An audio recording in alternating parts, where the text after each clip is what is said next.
Taman adjusted his formal jacket for the third time as the transport shuttle approached Harmony Junction.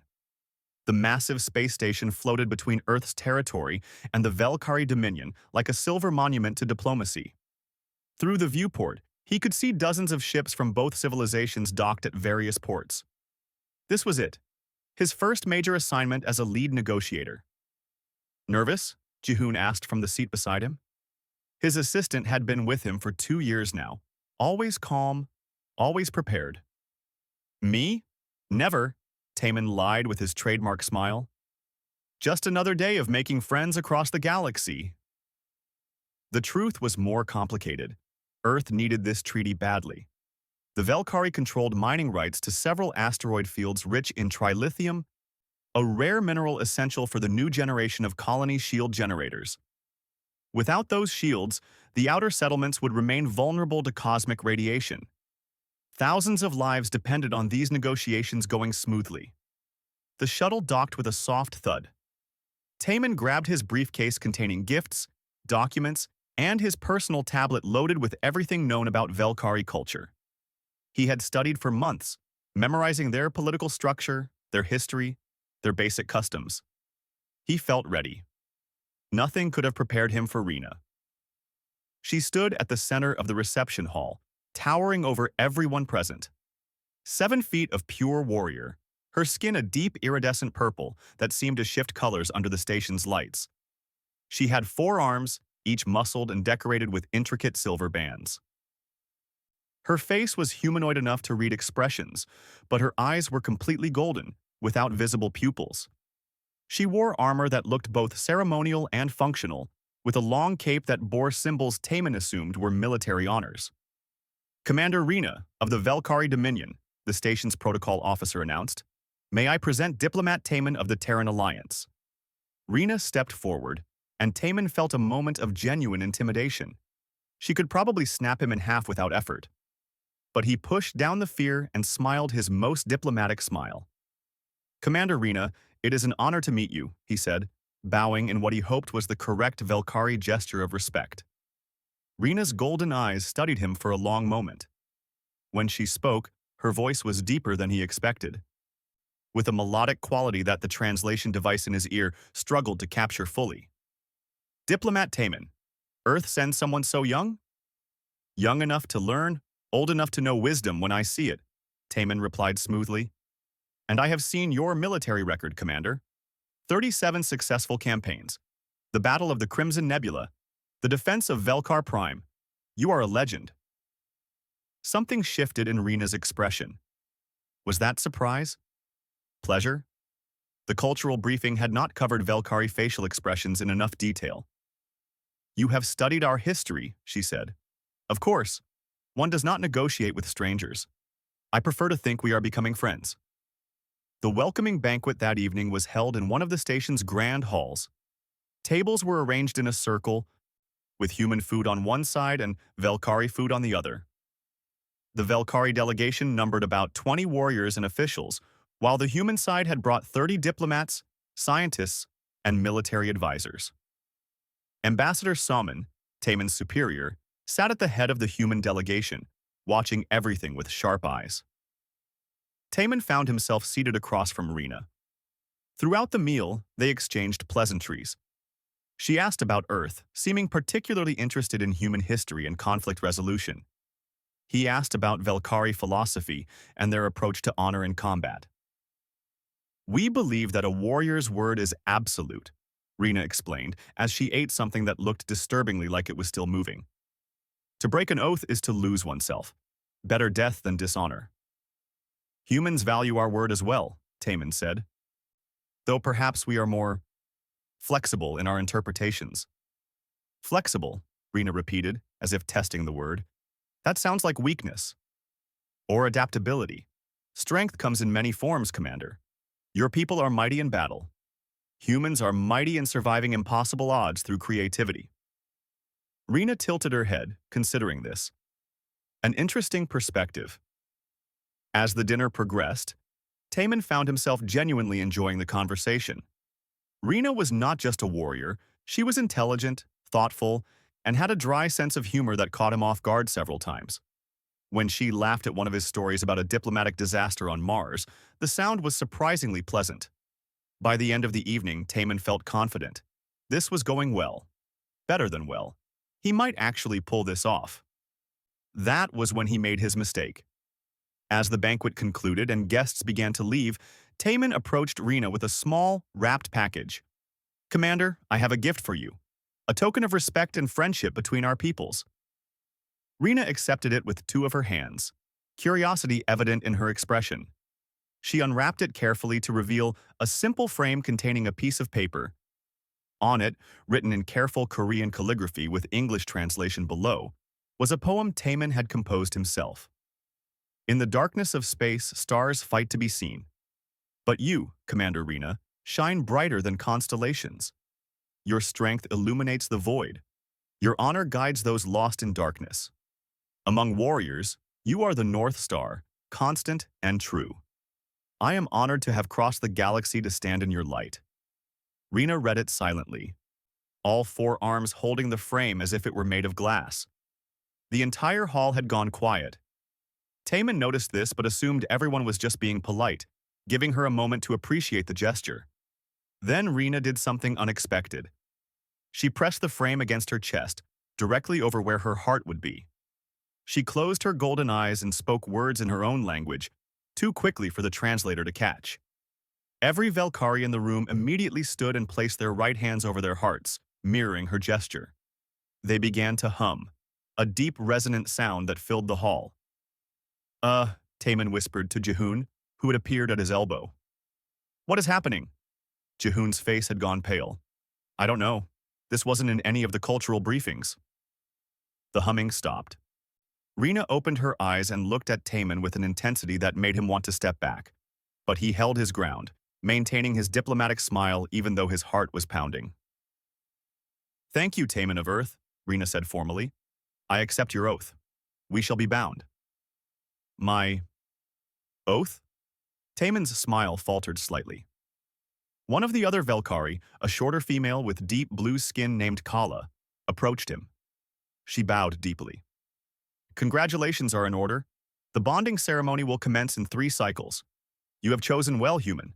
Commander Rena is the finest warrior of our generation." "Bonding ceremony?" Taman repeated weakly.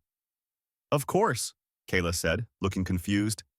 "You presented her with personal poetry declaring her worthiness and your desire to stand in her light. You have made your intentions clear. The life oath has been offered and accepted." Taman felt the floor drop out from under him. The room tilted. Jihoon grabbed his arm to steady him. "I think," Taman said carefully, "there may have been a cultural misunderstanding." But Rena was already walking away, the poem still pressed against her chest, her cape flowing behind her.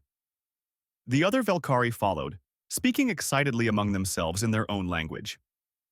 Ambassador Soman appeared beside Taman, her expression unreadable. "My office, now." As Taman walked out of the hall on unsteady legs, only one thought ran through his mind. He had come here to negotiate a mining treaty. Instead, he had apparently just proposed marriage to an alien warrior commander. This was going to be a problem. Taman had not slept in 36 hours. His quarters on Harmony Junction had become a research bunker, with holographic displays covering every wall. Jihoon sat at the desk, scrolling through Velkari cultural databases with increasing desperation. "Okay, so here is what we know," Jihoon said, rubbing his tired eyes. In Velkari culture, presenting personalized poetry to an unmarried warrior is a formal declaration of intent to bond. It is essentially a marriage proposal. Essentially, Taman paced the small room like a caged animal. Or literally? Literally, very literally. Jihoon pulled up another document. The poetry must be original, must praise specific qualities of the warrior, and must include a metaphor about light or stars. You hit all 3 criteria perfectly. Taman wanted to scream. Instead, he laughed, a slightly hysterical sound. "Of course I did. Because I am an idiot who thought I was being poetic and romantic in the human way. I was trying to butter her up for negotiations." "Well, you definitely buttered her up," Jihoon muttered, "right into a lifetime commitment." Ambassador Soman had been furious during their meeting.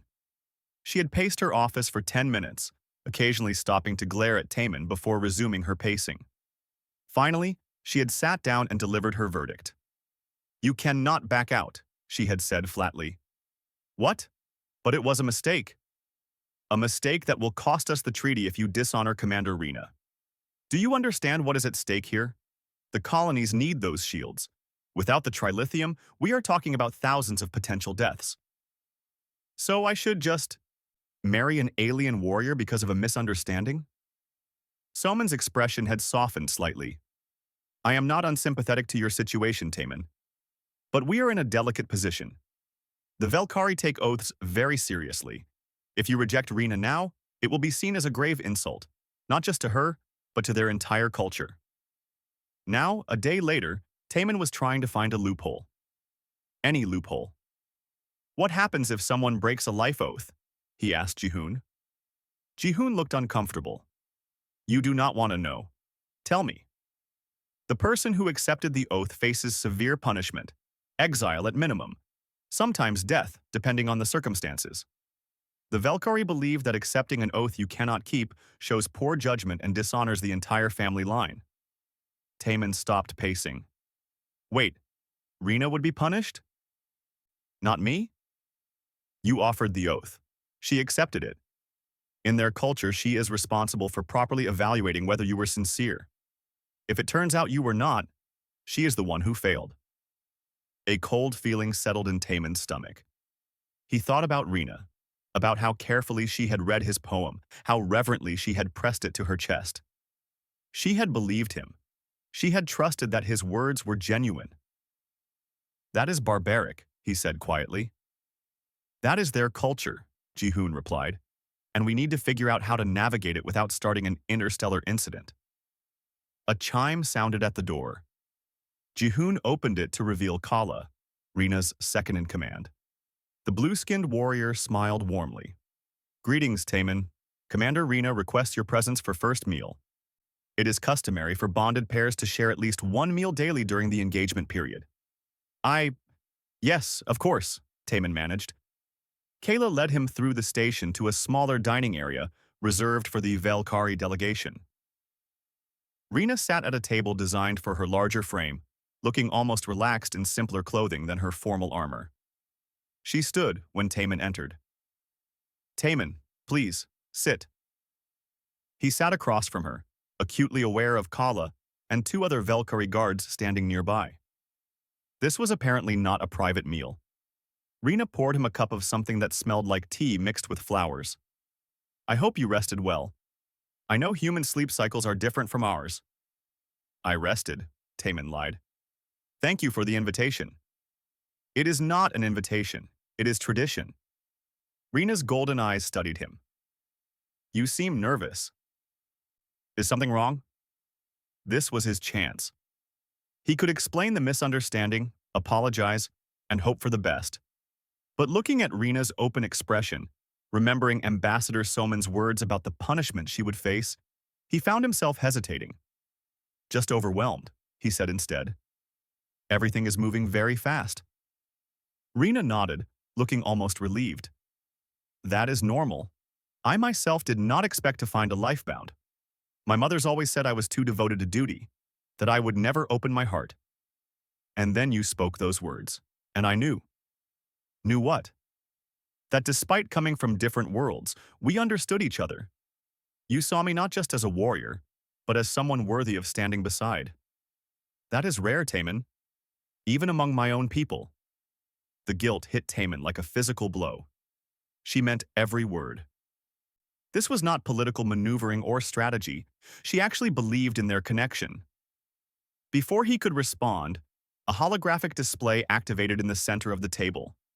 3 Velkari females appeared, all bearing some resemblance to Rena. "My mothers," Rena said, gesturing to the holograms, "Ilara, Mira, and Thessa." The 3 women studied Taman with expressions ranging from curiosity to skepticism. The one called Ilara spoke first. "So this is the human who has captured our daughter's heart. He is very small." "Mother," Rena said, a warning in her tone. I am merely observing, Alara replied. Can he even lift a blade? Taman decided to take a risk. I can lift many things, honored mother, including spirits, solving impossible problems, and occasionally very heavy books. There was a moment of silence. Then Mira laughed, a booming sound. He has humor. I like this one. Thessa, who had been quiet, leaned forward in the hologram. Tell me, Taman of Earth, what do you know of the life oath? I know it is sacred to your people, Taman said carefully. I know it binds two individuals together in partnership and honor. It is more than partnership, Thessa said. It is the merging of two paths into one. What hurts one, hurts both. What honors one, honors both. There is no separation, no individual glory. You become part of something greater. It sounds beautiful, Taman said, and he meant it. After the call ended, Rena walked him back toward his quarters. They moved through the station's corridors in silence until Rena spoke. You are different than I expected, she said. How so? Softer, not weak, but gentle. Our males are not warriors. They are scholars and caretakers. But they are still Valkyrie, still shaped by our culture. You are something new. Is that good or bad? Rena stopped walking and turned to face him. With all four arms, she could have easily grabbed him, restrained him, crushed him. Instead, she gently placed one hand on his shoulder. I do not know yet, she admitted, but I am willing to learn. Over the next 2 days, Taman found himself drawn into Valkyrie customs. Rena introduced him to her battle sisters, a group of 5 warriors who had fought alongside her for decades. They tested him with questions about human combat, human honor, and human concepts of loyalty.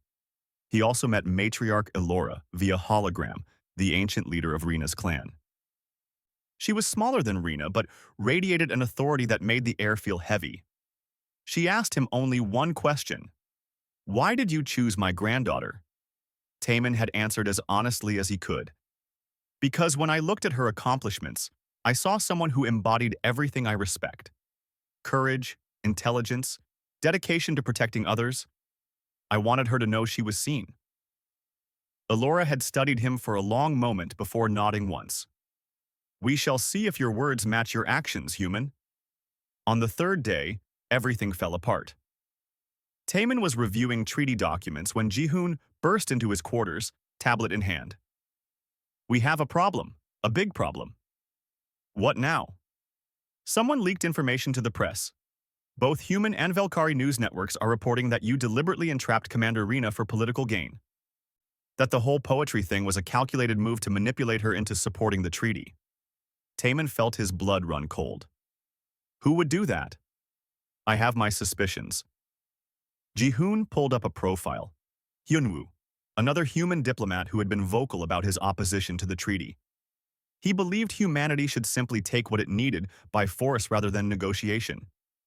Within hours, protests erupted on both sides. Humans accused Taman of selling out to aliens for career advancement. Valkyrie called him a deceiver who dishonored their sacred traditions. The careful diplomatic balance they had built began to crumble. Ambassador Soman called an emergency meeting. Her expression was grim. We are losing control of the narrative. The Valkyrie High Council is demanding answers. They want to know if the life oath was genuine or a political ploy. It was a mistake, Taman said, but not a malicious one. Try explaining that to an entire civilization that views oath-breaking as the ultimate sin. Soman shook her head. We may have to pull out of the negotiations entirely. That evening, Rena came to his quarters. She stood in the doorway, her armor back on, looking every inch the warrior commander. Her expression was unreadable. The rumors, she said. I need to hear it from you directly. Did you ever mean any of it? Or am I merely a contract to you, a means to an end? Taman looked into her golden eyes and realized he had reached a crossroads. He could tell her the truth about the misunderstanding and probably destroy any chance at the treaty.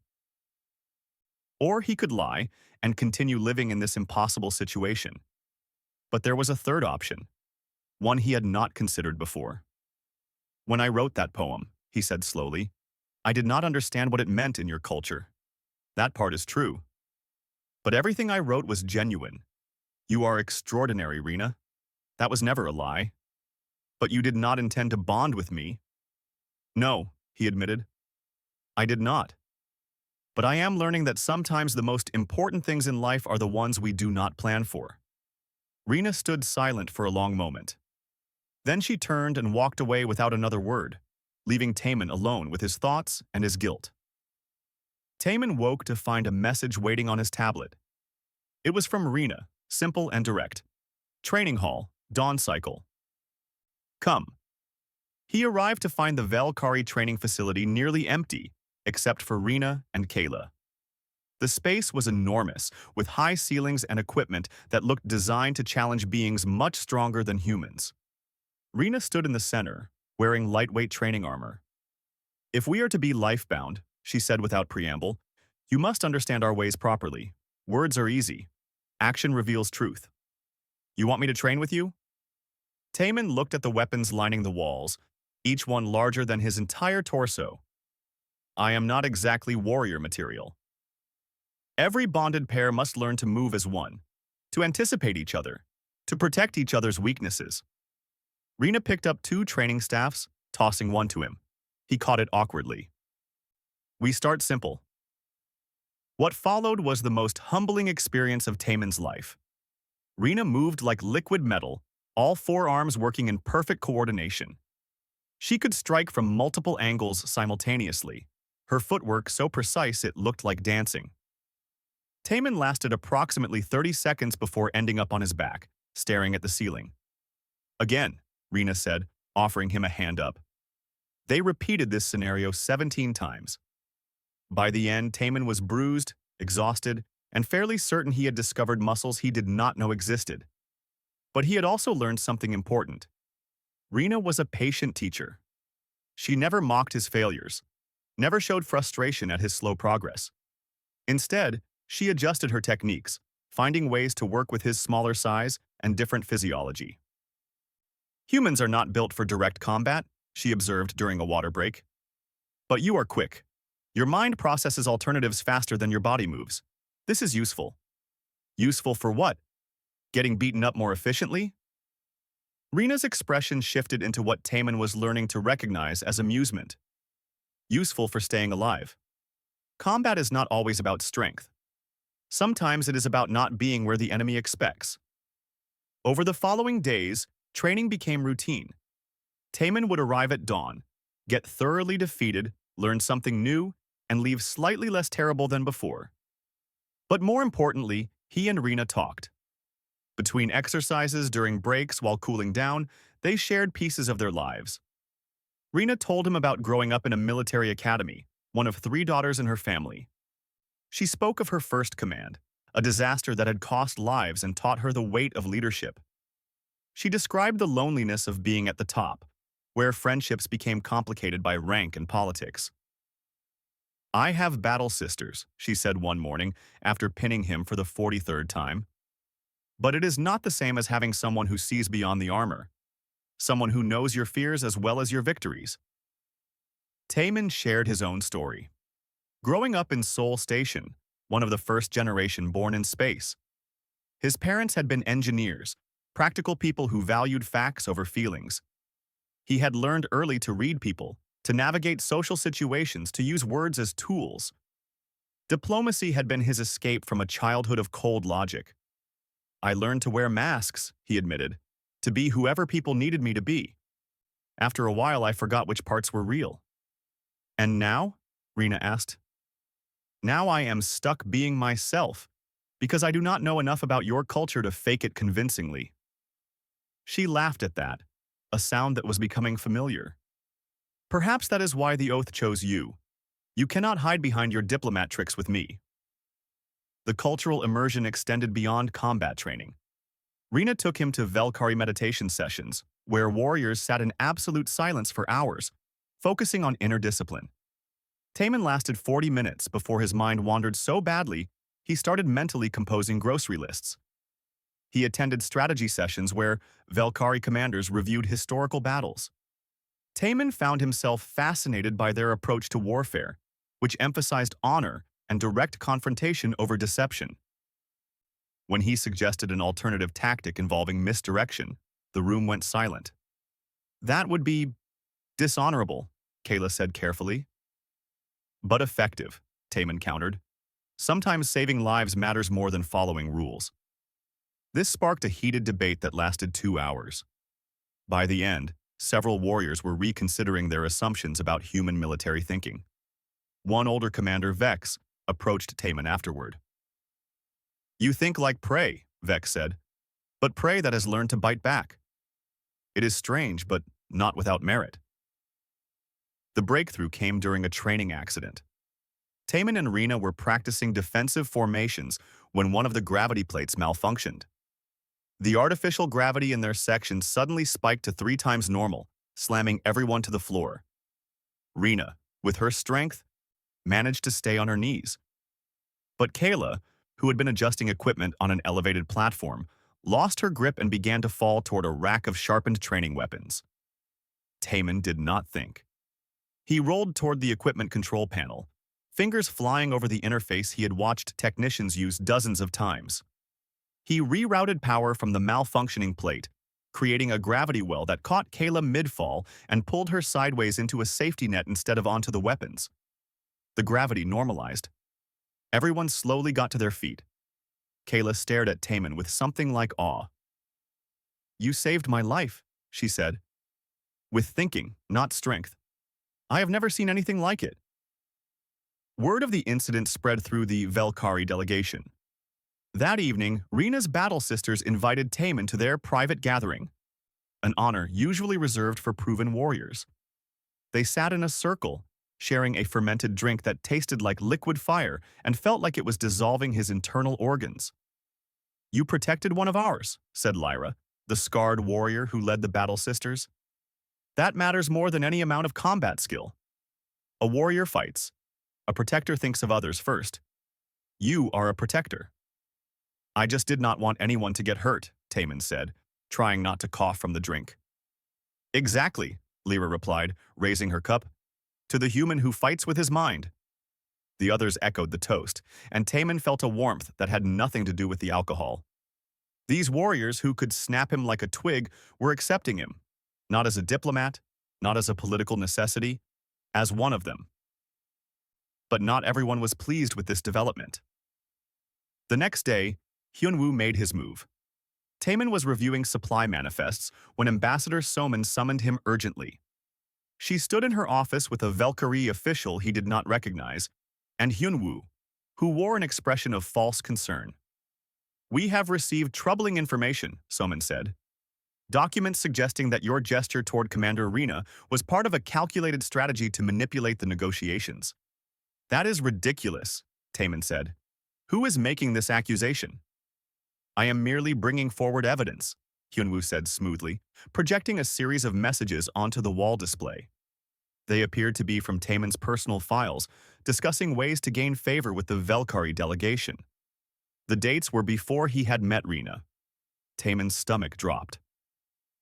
The messages were real, but they had been taken completely out of context. They were general strategy discussions about cultural gestures and diplomatic gifts. Someone had edited them to make it look like he had planned the poetry specifically to trap Rena. "This is manipulated," Taman protested. "Those messages are about standard diplomatic protocol, not—" "The Velkari High Council has demanded a formal investigation," the Velkari official interrupted. "If these allegations are true, the life oath is void, and Commander Rena will face judgment for accepting a false oath." There it was. The trap. If Taman defended himself too vigorously, Rena would be punished. If he accepted the accusations, he would be dishonored, but she might be spared. And either way, the treaty would collapse. "I request time to gather evidence in my defense," Taman said. "Granted. You have 2 days." The Velkari official left. Once they were alone, Summon turned to Hyunwoo. "You are playing a dangerous game. If this backfires—" "It will not," Hyunwoo said confidently. "The Velkari will realize that negotiating with humans is pointless. They will either give us the mining rights from a position of weakness, or we will take them by force. Either way, we win."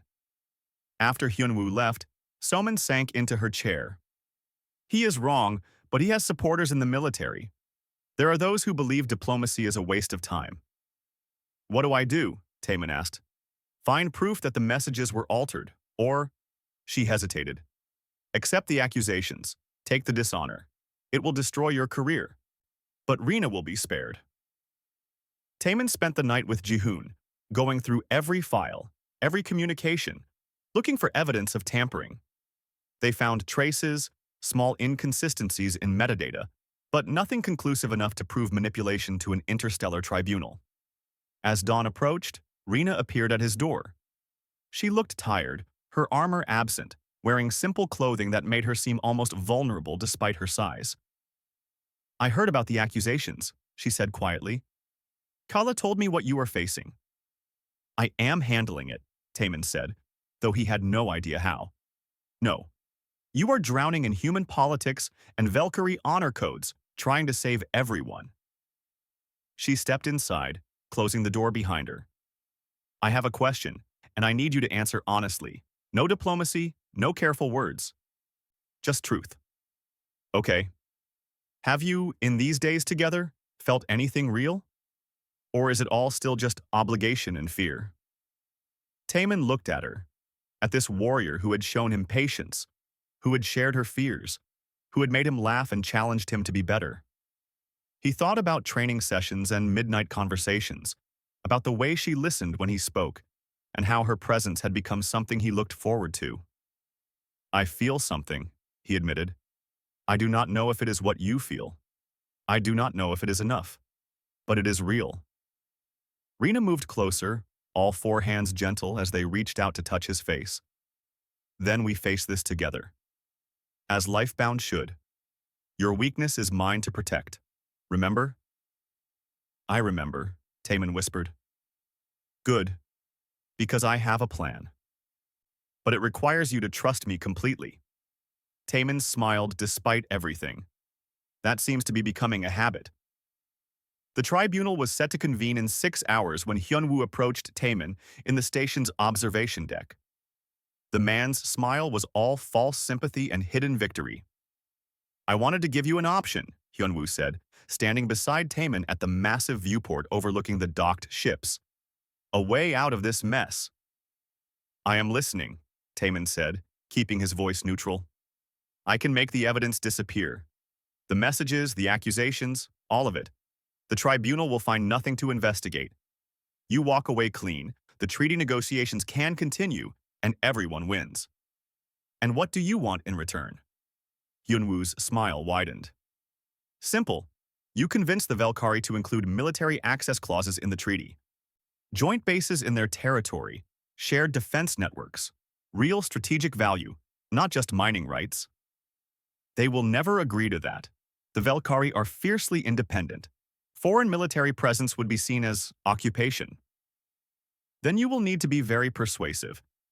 You seem to have developed quite the influence with Commander Rena. Use it. Taman turned to face him fully. You want me to manipulate her, to actually do what you falsely accused me of doing.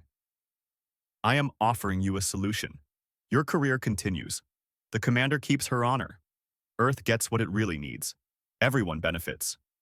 Except the Valkyrie, who would be betrayed by someone they trusted, Hyunwoo shrugged. They are aliens. Strong ones, admittedly, but not our primary concern. Humanity comes first. That is what you signed up for when you became a diplomat. Taman looked out at the stars, thinking about everything that had brought him to this moment. The accidental proposal, the training sessions, Rena's mother's on the hologram, the way Lyra had called him a protector, the feeling of Rena's hands gently touching his face. No, he said quietly. What? I said no. I will take my chances with the tribunal. Hyunwoo's expression hardened. You are throwing away your career for an alien you barely know. For what? Some misguided sense of honor? Maybe. Or maybe I finally figured out what my words are actually worth. Taman walked away, leaving Hyunwoo standing alone at the viewport. Ambassador Salmon found him an hour later. Hyunwoo is furious. He is accelerating his plans. There are rumors of a military fleet being moved into position near Velkari space. If the negotiations collapse, there are those in Earth's government who will support a more aggressive approach. Over mining rights? Taman asked, incredulous. Over the precedent. If we back down now, every alien species we encounter will see us as weak. Some believe showing strength is more important than building trust. Soman sat down heavily. I disagree with them, for what it is worth. But I am just one voice. The tribunal began precisely on schedule. It was held in a formal chamber with representatives from both species seated in a semicircle. Matriarch Elora attended via hologram, her ancient eyes missing nothing. Rena sat in the witness section, her expression carefully neutral. The Velkari arbiter, a stern female named Cora, presented the evidence. The manipulated messages appeared on holographic displays for everyone to see. She read them aloud in both languages, each word making Taman's supposed deception seem more calculated and cruel. Diplomat Taman, Cora said. How do you respond to these accusations? Taman stood. The messages are real, but they have been edited and taken out of context. They were general discussions about diplomatic protocol, not a specific plan to deceive Commander Rena. Can you prove they were edited? We found some evidence of tampering in the metadata, but nothing conclusive. Not enough to... An alarm shrieked through the station. Red emergency lights began flashing. A voice came over the station-wide communication system. Alert. Unauthorized AI activation detected in core systems. Defensive protocols engaging. All personnel evacuate to designated safe zones. The chamber erupted in controlled chaos. Velkari warriors moved to protect their leadership. Human security personnel rushed toward the exits. Taman saw Jihoon fighting against the crowd, trying to reach him. It is the station's defense AI, Jihoon shouted over the noise. Someone triggered the old security systems from the war era. They were supposed to be deactivated. Who would do that? Taman grabbed his friend's arm to keep from being separated. Someone who wants both delegations dead, Jihoon said grimly. If we all die here, it looks like an accident. No treaty, no alliance, just a tragic malfunction. Rena appeared beside them, moving through the panicked crowd with ease. The AI has sealed all main exits. It is treating everyone in the station as hostile targets. We need to shut it down manually from the core. The core is 12 levels down through restricted sections, Kala added, materializing with 3 other Velkari warriors, past defense turrets and combat drones. Defense turrets designed to stop Velkari warriors, Taman said, his mind racing. They will be calibrated for your size, strength, speed. They will be expecting direct assault. Rena looked at him, understanding dawning in her golden eyes. But not for humans? We go together, Taman said. Your strength and my thinking, like training. Ambassador Soman appeared, her face pale but determined. Go. I will keep people calm here, but hurry. The AI is charging weapon systems. We have maybe 30 minutes before it starts firing. The route to the core was a nightmare. The station's architecture had been built for defense, with narrow corridors, multiple choke points, and overlapping fields of fire. The AI had activated combat drones, floating spheres bristling with weapons that patrolled the halls. Rena led their small group, with Kala and 2 warriors named Vex and Nira flanking them. Taman and Ji-hoon stayed in the center, analyzing the drone patterns, looking for weaknesses. They move in groups of 3, Taman observed, watching a patrol pass. Standard triangular formation, but there is a gap in their sensor coverage when they turn corners. About 2 seconds. 2 seconds is not enough time to cross that corridor, Vex said doubtfully. Not for you, but I am smaller. Jihoon and I can slip through. We can disable the security panel on the other side, opening the door for you. Rena started to object, but Taman cut her off. You said a life-bound pair protects each other's weaknesses. This is my strength. Let me use it. They waited for the next patrol. The drones turned the corner. Taman and Jihoon ran, staying low, moving as quickly and quietly as possible. The sensors flickered in their direction but did not lock on. They reached the panel as the drones completed their turn. Taemin's fingers flew over the interface while Ji-hoon kept watch. The door opened just as the drones began another patrol. The Valkyrie warriors rushed through, and Rena sealed the door behind them. They moved deeper into the station. More drones, more close calls. Taemin hacked security panels while Rena smashed through physical barriers. When turrets activated, the Valkyrie drew fire, while Taemin found ways to reroute power or disable targeting systems. "You were right," Vex said, after Taemin shut down a particularly nasty defensive grid. "Humans do fight differently. It is effective." They reached the core access level, but it was heavily defended. 4 military-grade combat drones guarded the entrance, each one armed with weapons that could punch through Valkyrie armor. The corridor was too narrow for the warriors to maneuver effectively. "This is where they expected us to fail," Rena said, studying the setup. "A direct assault would be suicide. Then we do not assault directly."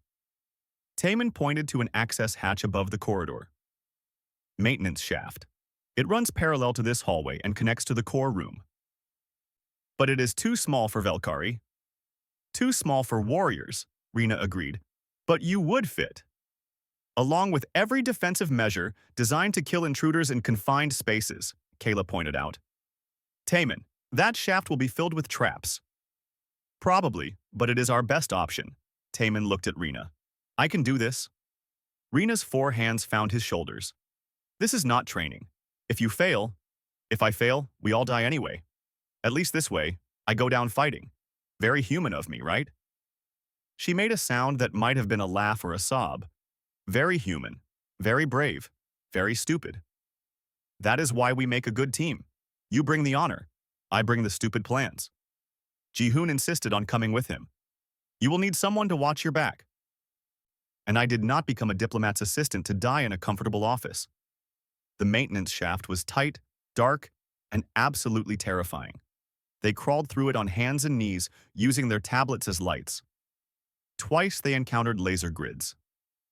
Taemin disabled them by rerouting power through secondary conduits, his hands shaking the entire time. A gas trap nearly killed them.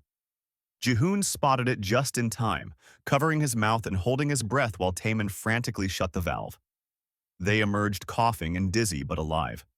The shaft finally opened into the core room.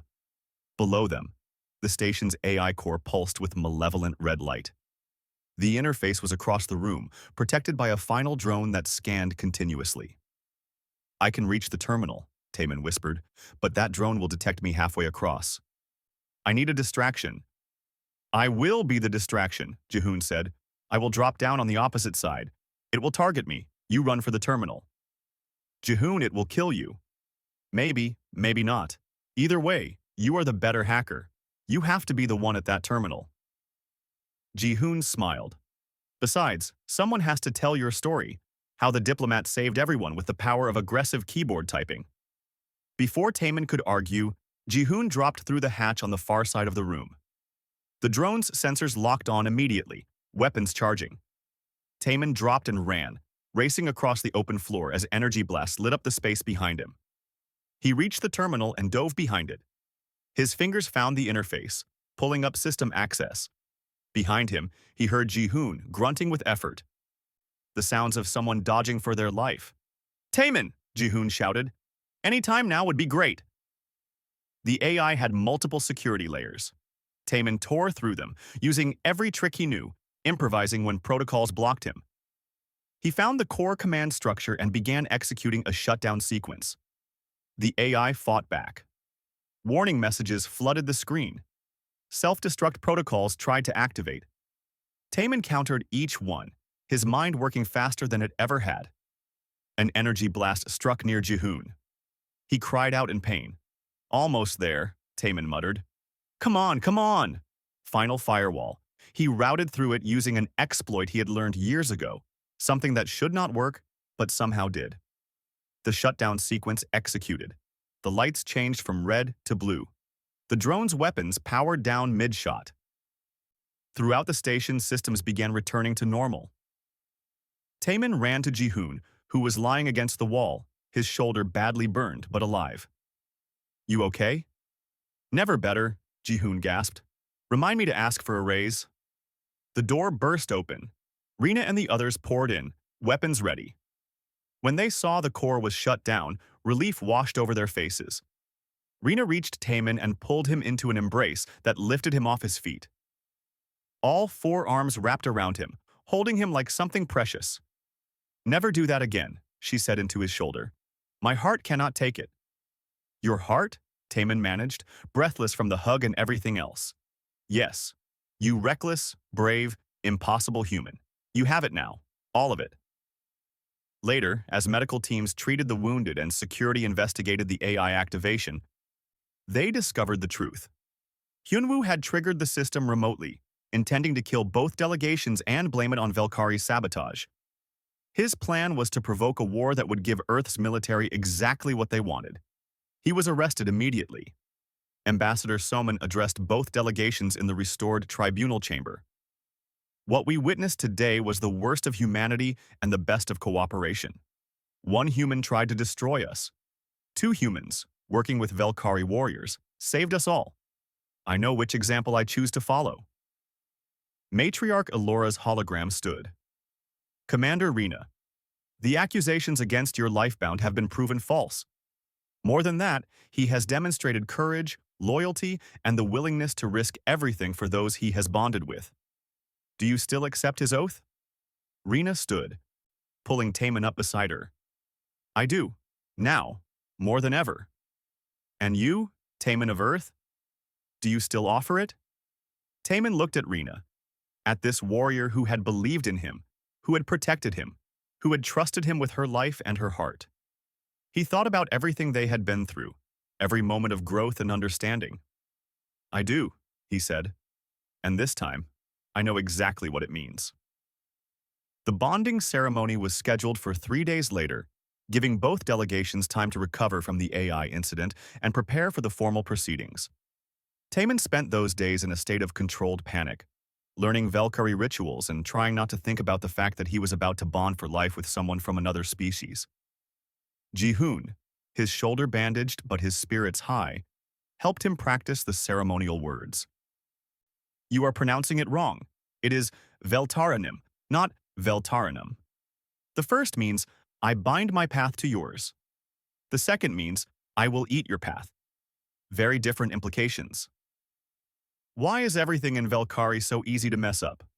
Taman groaned, trying the phrase again. Because they are a warrior culture that values precision. One wrong word in a battle command could mean disaster. The language evolved to be exact. Ji-hoon scrolled through his tablet. Okay, next part. You have to present the memory crystal. The memory crystal was a Valkyrie tradition that terrified Taman more than facing the combat drones had. It was a small device that would display his memories and emotions from their time together, visible to everyone at the ceremony. There was no hiding, no diplomatic masks. Everything he felt would be exposed. Rena found him that evening on the observation deck, staring out at the stars. She approached quietly, her footsteps barely audible despite her size. You are nervous, she observed, standing beside him. Is it that obvious? You have reviewed the ceremony protocols 47 times. Kala keeps count. Rena's 4 hands clasped together in what Taman had learned was a gesture of contemplation. If you wish to back out, there is still time. The accusations were proven false. Your honor is intact.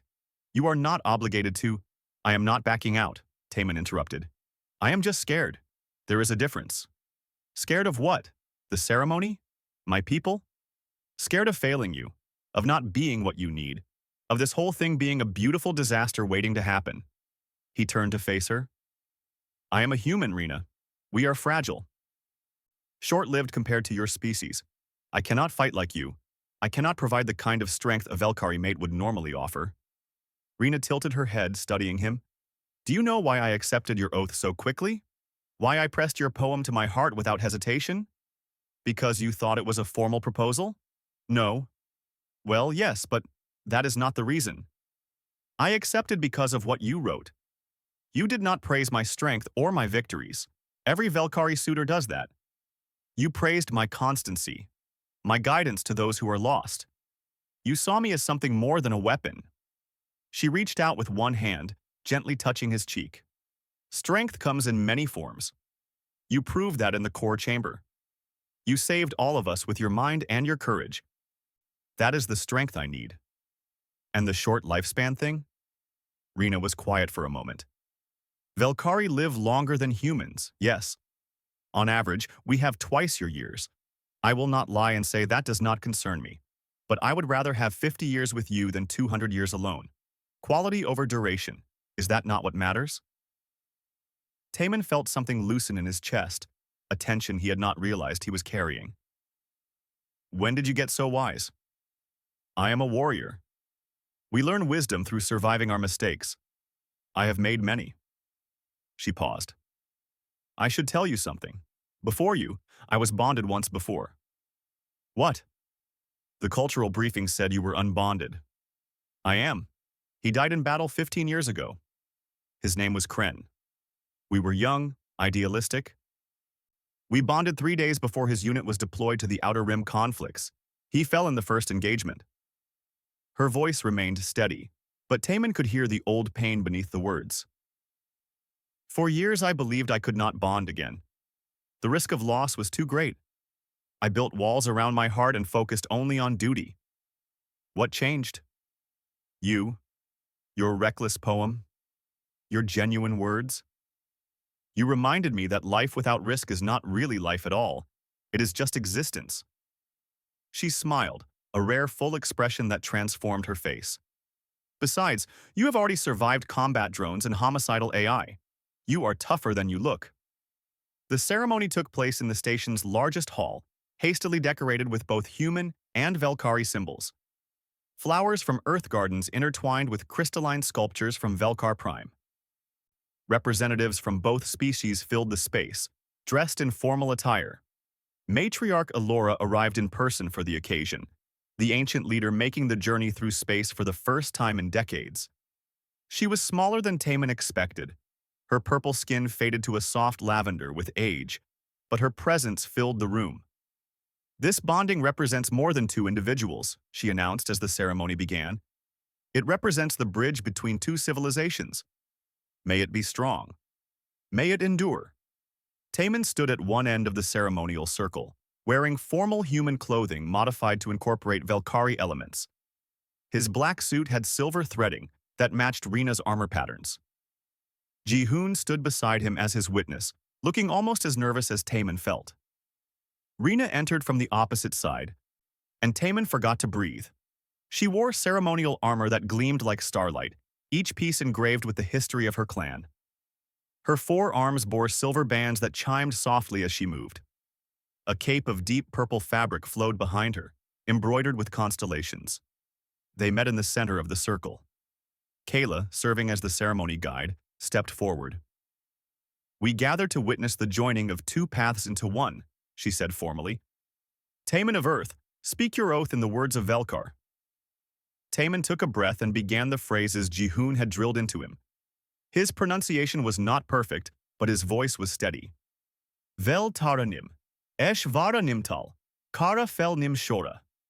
The translator provided the English. I bind my path to yours. Your battles become mine. Your joy becomes mine. Your tomorrow becomes mine. Rena responded in kind, her voice resonating through the hall. Tavera nim sel, nim kara fel vara shora. I accept your path. We become one in purpose and heart. Then came the memory crystal.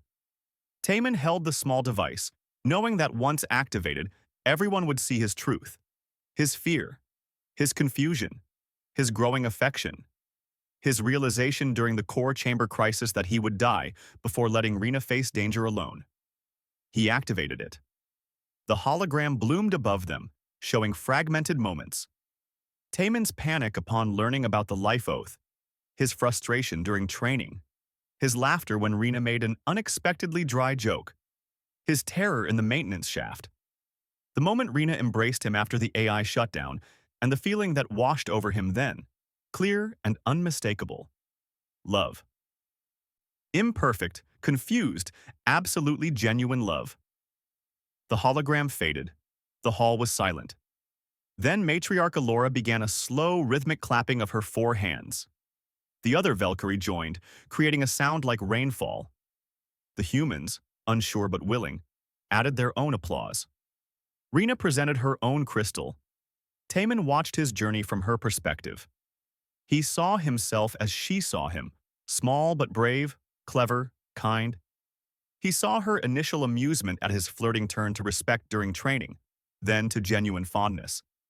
He saw her fear when he entered the maintenance shaft, the agonizing minutes waiting, not knowing if he would survive, and finally, her own realization, identical to his. "We are very strange," Rena said softly, just for him, "but we are strange together." Kayla brought forward the ceremonial marks. Bioluminescent ink that would create permanent tattoos synchronized to each other's heartbeats. The Valkyrie artist stepped forward, an elderly male with gentle hands. The marking process was painful. The ink was applied to Taman's left shoulder and Rena's corresponding shoulder on her upper right arm. The designs were identical, interlocking circles forming an infinity symbol, decorated with stars. As the ink settled, it began to glow softly, pulsing in rhythm with their hearts. "When you are near each other, the marks will synchronize," the artist explained. "When apart, they will pulse at your individual rhythms, a reminder of your bond." Taman watched in fascination as his mark began to align with Rena's, the two lights pulsing together in perfect harmony. "Now we add a human tradition," Taman said. He pulled out two rings he had commissioned from the station's jeweler. They were made of titanium from Earth and crystal from Velkar Prime, fused together. One was sized for his finger, the other was larger, designed to fit Rena's hand. "Humans bind with circles," he explained to the assembled crowd. "Symbols of infinity. No beginning, no end. A promise that continues forever." He slipped the ring onto Rena's finger, and she did the same for him, her larger hands surprisingly gentle. Ambassador Soman stepped forward, representing Earth's government. "On behalf of humanity, I recognize this union. May it bring strength to both our peoples." Matriarch Elora raised her four hands. "On behalf of the Valkyrie Dominion, I recognize this union. May it serve as an example to all who doubt that different paths can merge into something greater." The formal ceremony concluded, but the celebration was just beginning. Music started playing, a fusion of human and Valkyrie styles that should not have worked but somehow did. Food and drink flowed freely. Warriors danced with diplomats. Cultural barriers that had seemed insurmountable weeks ago crumbled in the face of genuine joy. Lyra approached Taman with a cup of that terrible fermented drink. "You surprised us, human. We did not think you would go through with it. We certainly did not think you would earn it. But you did both." "I had good teachers," Taman said, accepting the cup and trying not to wince at the taste. "Take care of our commander. She pretends to be all armor and discipline, but underneath, she is as fragile as any of us." "I know, and she takes care of me. That is how this works, right?" Lyra grinned, all sharp teeth. "You learn quickly. Good. You will need that." Later, much later, after the last guests had left and the station had settled into quiet, Taman and Rena stood together in their new shared quarters. It was a space modified to accommodate both their needs. Higher ceilings for Rena, furniture sized for both of them. A blend of minimalist human design and Valkyrie artistic flourishes. "So," Taman said, looking around, "this is real. We actually did this." "Having second thoughts?" Rena asked, but there was amusement in her voice. "Third, fourth, and fifth thoughts. But I am still here. That has to count for something." Rena settled onto the large couch designed for her frame, pulling Taman down beside her. Two of her arms wrapped around him while the other two gestured as she spoke. "There will be challenges. My people will expect me to return to Velkar Prime eventually. Your career may require you to travel to other systems. We will need to navigate two different cultures, two different worlds." "I know, and somehow that seems less scary than it did before." Taman looked at their joined hands, at the rings catching the light, at the synchronized glow of their marks. "Maybe because I know I'm not navigating alone." "Never alone. That is the promise, the life oath." They sat in comfortable silence for a while. Then Taman laughed softly. What? Rena asked. I was just thinking. I came to this station to negotiate mining rights. Instead, I ended up married to the most terrifying warrior in the quadrant. Jihoon is going to dine out on this story for years. Terrifying? In the best way. You terrify my enemies and protect me. Perfect combination. Rena's laugh rumbled through her chest. And you confuse our enemies with your strange human tactics and then save everyone with your brilliant mind. Also a perfect combination. The next morning brought news that the treaty had been finalized. With Hyunwoo's arrest and the cooperation demonstrated during the AI crisis, both sides had found new trust. Earth got its mining rights. The Velkari got trade agreements and cultural exchange programs. Everyone got a powerful new ally. We did it, Jihoon said, reviewing the documents with Taman. We actually pulled it off. Well, you pulled it off. I just kept you from having panic attacks. You did more than that. You saved my life in that core chamber. And you saved mine in the maintenance shaft. We are even. Jihoon grinned. So what happens now? You and Rena going to settle down somewhere, have little human Velkari hybrid babies? Biology does not work that way, Taman said, but he was smiling. But yes, we will figure out our future. Together. Ambassador Soman approached them with news. The Terran Alliance and the Velkari Dominion want to create a joint council, a permanent body to facilitate cooperation between our species. They want you and Rena to co-lead it. Taman blinked. Me? I am a junior diplomat who accidentally proposed to an alien.